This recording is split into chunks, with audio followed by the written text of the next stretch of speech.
Hey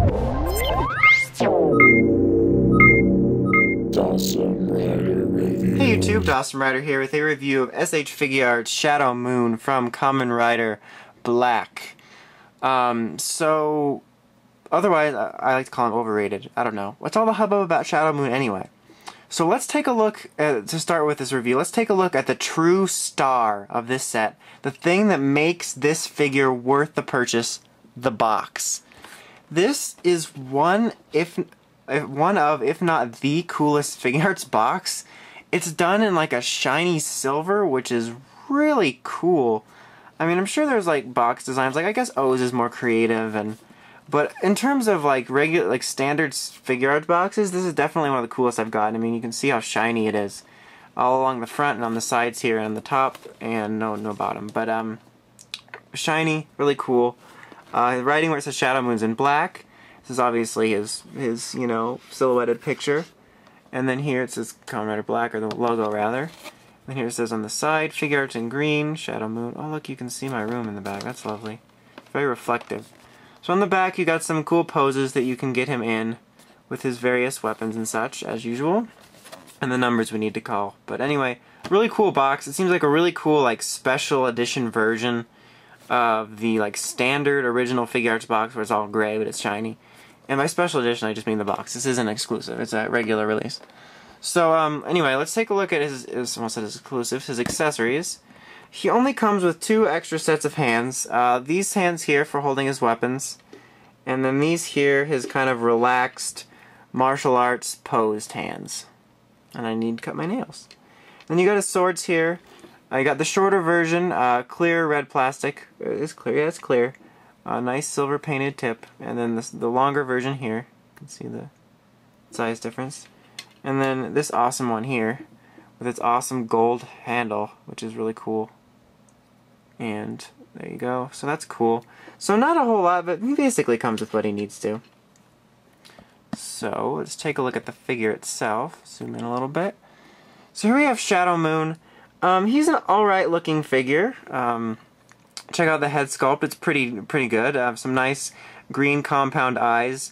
He's got a lot of various like cybernetic like details within his mouth and his head up here, which are sculpted very well. Black lines running back here. It's done very nice and show accurate, and some nice attention to detail. The rest of his body here, his chest around his shoulders, is pretty bland. It's basically just silver with bolts around it. But it looks nice, and it's done in a sort of shiny silver plastic, which looks good. Here's his belt, being primarily black, but it's got great detail work in here. Once again, you got like the compound, not sort of compound, I don't know, green here. I just kind of rambled there for a minute, and some nice detailings for the buttons around here. Once again, legs are just kind of bland silver with bolts and a little bit of designs and some focus problems. On his arms here, you have focus problems again. What are you doing? There we go. He's got these like hopper, like blade thingies that aren't focusing. Stop it. Which is cool. They're like soft plastic. And then down here on his feet, he's got his hopper leg type deals here, and they actually move back, which is neat. And they're kind of sharp up here, but they move. So that's cool. So he's being one of the older characters, he's more of a basic design.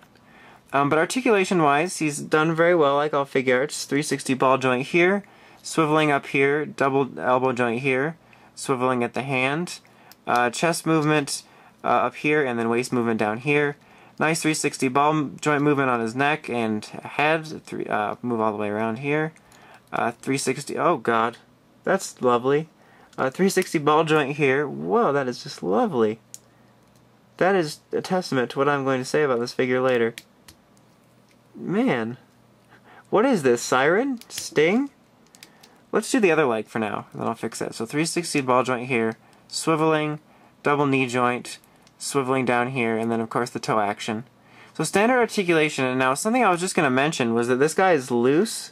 Okay, got this back. But as you can see, his leg just popped out fairly easily without me actually knowing that it was loose before this happened. I didn't even know that. This is the first time I've encountered this problem with him. This arm here is fairly loose. It's not loose like... I'm trying to think. I have one figure art that has a really loose arm and it'll just droop down like this. But it's not like super loose like that where it'll just droop or like if you breathe, but it's fairly loose compared to this arm or any other Figuarts arm, which is disappointing, as is the leg here, obviously, which you just saw. So the only thing I'm going to do really is just switch his hand out to have him hold one of his swords for final verdict time. You know, standard switching of the hands. It's a ball joint. Oh, it just flew to me. So let's do that up right now. Apologize about the length of my nails. I feel ashamed. Okay, there we go. So let's put this one in because it's cool and I like it. Oh God, Mick, did I really do that? Did I really? I think I put the wrong arm in. Yes, Kevin, I did it again. Lols, let's laugh at me. Let's laugh at me because I did that again. Even though I don't know if Kevin's watching this because I haven't watched his Metagabaru review except for in an alternate universe. Okay, that was a weird tangent and I apologize. So, let's put this in because it's all cool face. And he's like, bro, I have an awesome sword to compensate for me not being so awesome. So I don't know what kind of pose we'll do. I don't even know I'm striking a pose. Let's do like an angry dictator pose. So, personally I wasn't that excited for this figure. I did think Shadow Moon's a little overrated and all the hubbub about him is just a little too much. And which usually when I'm not excited for a figure art, it ends up being one of my favorites, such as Gills. But this guy pretty much was about what I was expecting, if not a little less.